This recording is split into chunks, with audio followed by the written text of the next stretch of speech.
Dear Sega, my name is Mr. Raincloud, CEO of RaincloudGaming and lifelong RaincloudGaming Advantage card holder.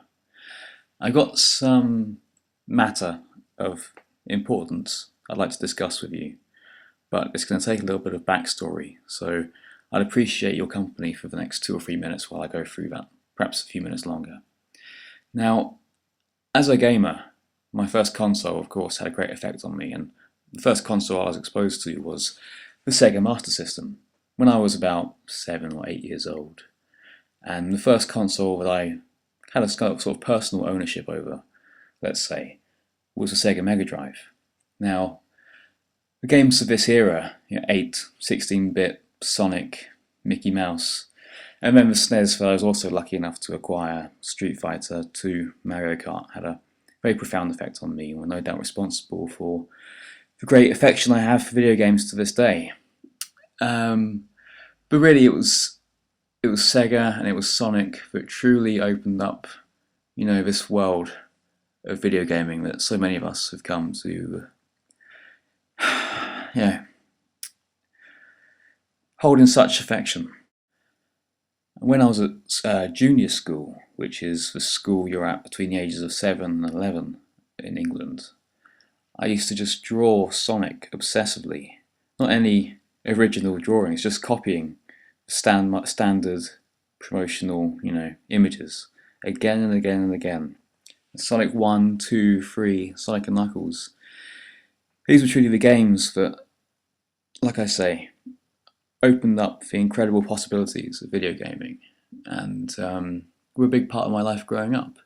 And it seemed that Sega consoles would always map onto the significant moments in my life. So Mega Drive while I was at junior school. Then when I started secondary school or high school or however you want to term it, the Sega Saturn came out.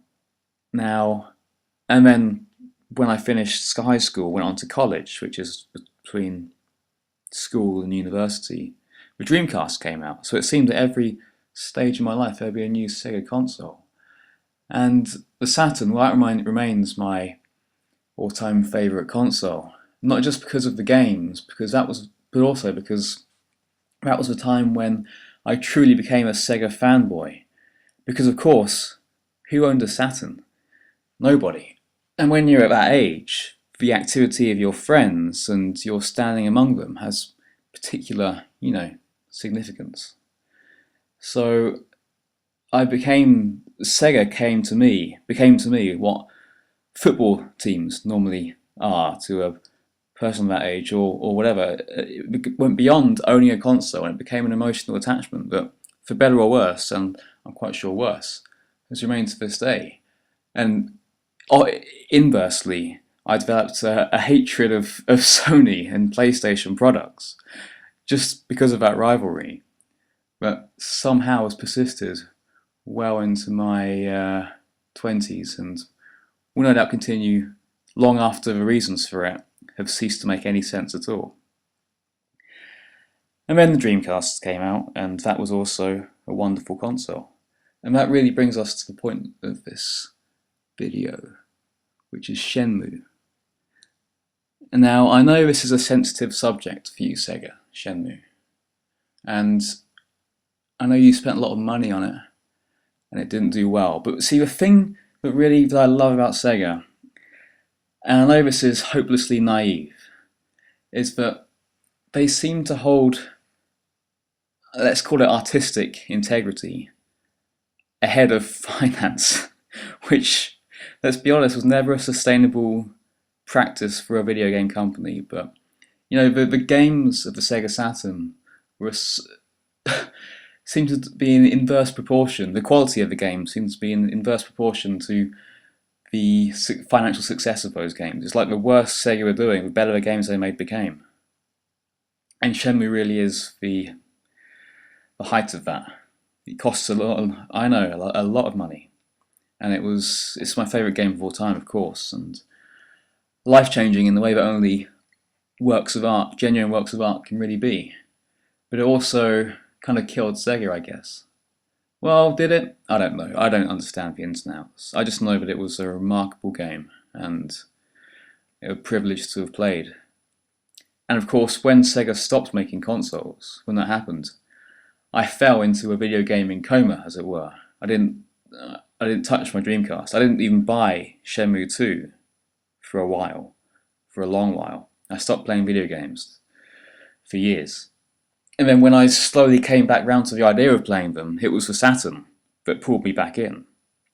And then slowly I became comfortable with the idea of playing a non-Sega console. And I bought an Xbox 360, obviously not a PlayStation 3. And then I was lucky enough that a friend of mine actually owns Shenmue 2, and I played that, and it was everything that it had to be. And I've finally managed to track down a copy myself. But I haven't played it again yet because I didn't want to play Shenmue 2 again until there was a Shenmue 3 to go on to, which is finally the topic of this video. So like I say, I know Shenmue is a difficult subject for you. But if it's any comfort, can I just point out that in history, quite often the fate of artists has been to suffer. And I know that Shenmue was a great work of art, and I know that it caused Sega a lot of suffering. And so with Sega today, with the Sonic sequels, the endless Sonic sequels, is a different, proposition to what it once was. I understand that. I understand the financial necessity of making games, but the games that you make. Now, I don't want to labour the point, but can I just say that I'm a Sega fan, okay? I want to see this company doing well, but the games that you now make do not inspire.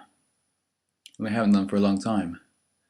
And I understand fully that Shenmue 3 is not an attractive proposition. I understand why, at least, it might not be. Despite the fact that you teased us about the release of Shenmue 1 and 2 on Xbox Live, I don't even want to get tangled up into that. The point is that if you don't want to make Shenmue 3, then I think we all get it. But there really has to be a sequel. And I just hope that somewhere beneath the financial imperatives that now drive the company, you can look back at some of the games that have imprinted themselves onto my soul, like Sonic, obviously, the true Sonic games,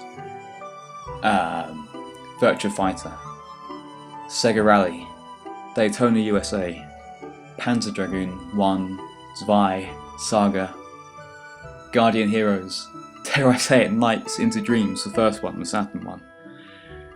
Good God, the games this company has made.